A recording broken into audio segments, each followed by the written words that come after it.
Good evening, my name is Garrett and welcome to The Last Call. Tonight's final drink is from Penelope. This is their Marshmallow Toast Straight Bourbon Whiskey, coming in at a 55% ABV, at least 5 years old. Now I'm a huge fan of Penelope, I'm not shy of admitting that. And ever since they've been underneath that MGP umbrella, they are releasing some banger bottles. And this is one of those interesting releases from them. So, late 2024, we actually saw Marshmallow Toast hit the shelves, along with, in 2025, their Creme Brulee Architect series. And essentially what they're doing is they're finding specific barrels that pull out specific notes. In this case, Marshmallow Toast. So, the information they do tell us about here, which I love seeing the transparency, is that obviously, again, this is coming from MGP. This is 5-year-old barrel-proof bourbon, and they tell us the mash bill on there being 75 corn, 21 rye, and 4% malted barley, and then they're finishing it in a heavily charred number 3 cask. And because of that finishing process, specific ones are actually coming out with a more marshmallow toast flavor or nose or something that reminiscent of marshmallow toast. And these are flying off the shelf really quickly, and I missed batch 1. But I was lucky enough here to find batch 2 on some travels. And again, the nice thing difference on those, it's not just a batch difference, they actually increased an age difference on here too, where batch 1 was 4 years old it seems, and batch 2, they had another year on there. Now I'm pretty excited about this release because I am a huge toasted bourbon fan, on top of it being barrel proof. So let's just go and jump into this one and see how Penelope handles the title of Marshmallow Toast.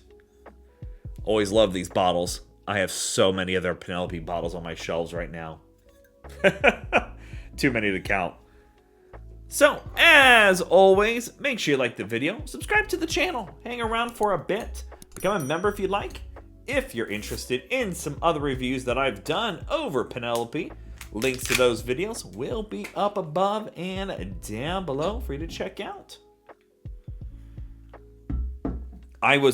So here's the story on this bottling, is that I've been hunting one for, it's probably been a good month or two, because I started seeing them drop here in Indiana, and I couldn't find one.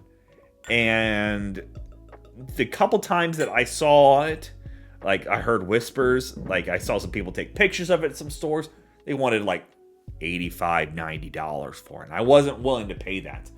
Well, perseverance of waiting held off, and I got it for pretty close to SRP. It's got a great oaky color on there. Again, it is 5 years old, but that's got a golden sheen in there. Very pretty in the glass. Look at that. Alrighty, let's go for notes. Oh, that's nice. You do get this kind of toasted marshmallow note, but for me it comes across more like a creme brulee. You're getting that nice kind of charry oaks, vanilla, the caramel, brown sugars.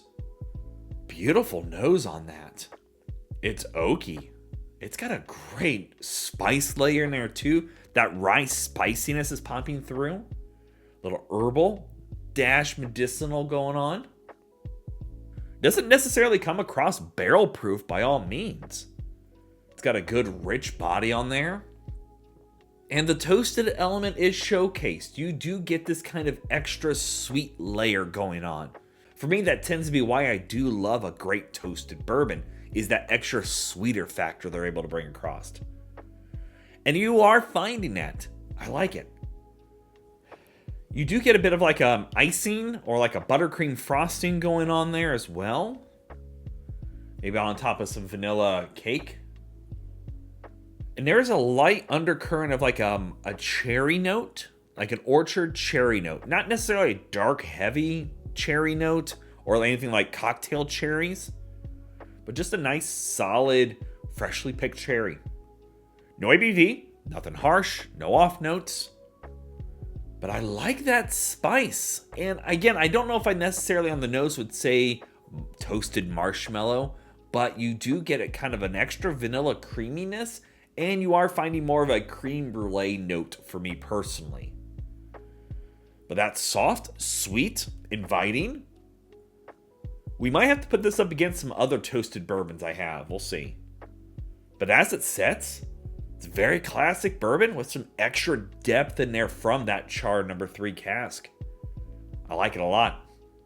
Let's go for a taste, see how it is. Yeah. Great mouthfeel on that one. Wow. Coats the palate beautifully. Charry oaks. You're getting that bit of creme brulee notes going on in there as well.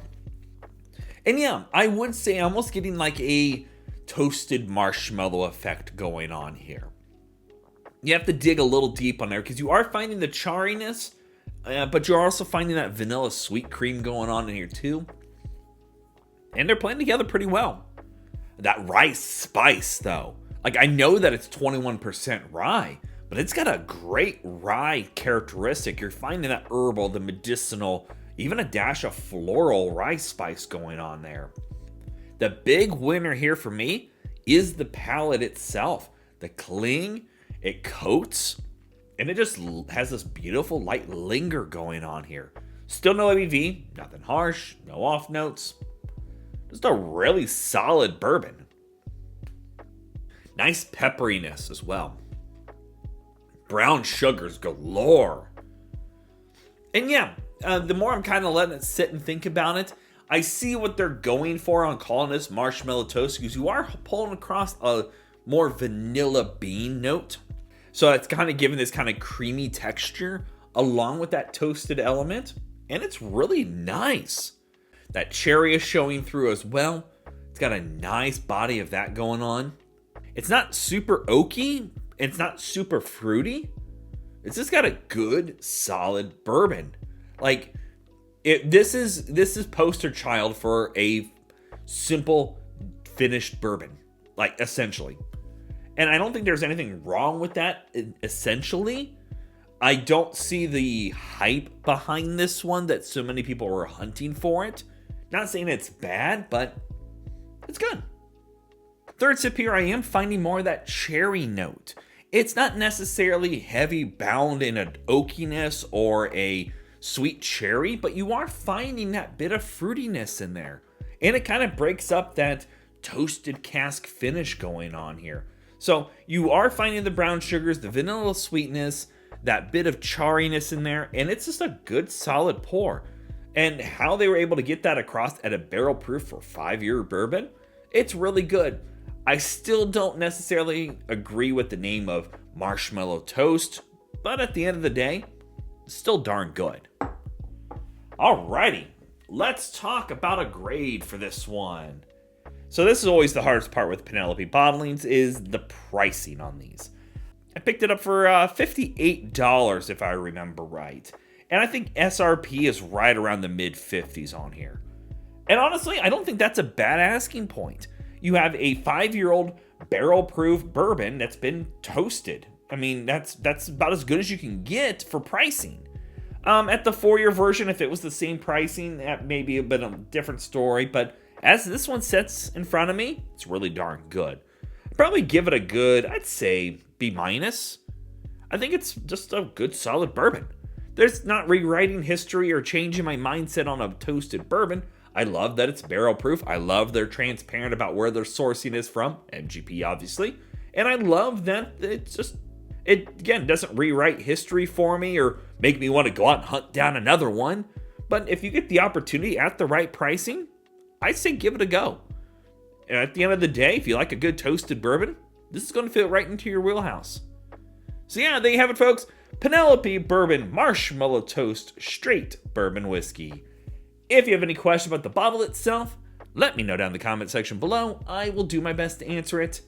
And if you have any specific spirit I should go looking for, also let me know down below. Love doing these reviews and sharing through the experience at home.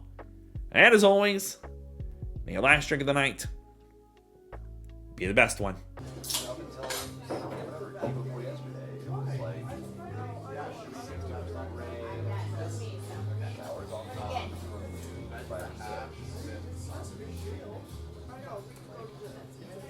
You know, and I really like it might